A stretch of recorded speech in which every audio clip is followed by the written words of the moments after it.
मी बजरंग बाप्पांचं मनपूर्वक स्वागत करतो। मागची निवडणूक लढवली त्यावेळी पवार साहेबांनी त्यांना तिकीट दिलं आणि विश्वासार्थ ठरवण्याचा काटोकाट प्रयत्न त्यांनी केला। आज पुन्हा एकदा पक्षाच्या व्यासपीठावर पवार साहेबांचा आशीर्वाद घेऊन ते आज या ठिकाणी पुन्हा पक्षात कार्यरत होत आहेत। आम्हाला पक्षात पवार साहेबांना नव्या तरुण नेत्यांची गरज आहे आणि त्या सगळ्या तरुणांना एकत्रित करण्याचा प्रयत्न पवार साहेब करतायत।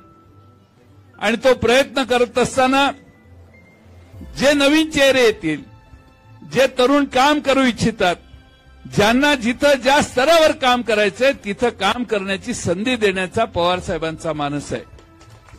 आणि म्हणून आपल्या सगळ्यांचं स्वागत करताना, बजरंग बाप्पांचं पक्षात स्वागत करताना मला मनापासून आनंद होतोय।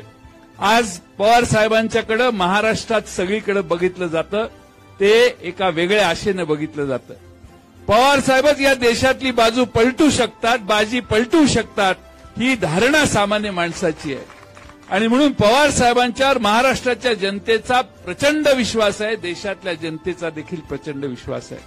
आणि त्या विश्वासाने आपण सगळे काम करू, हातात हात घालून आपण काम करू।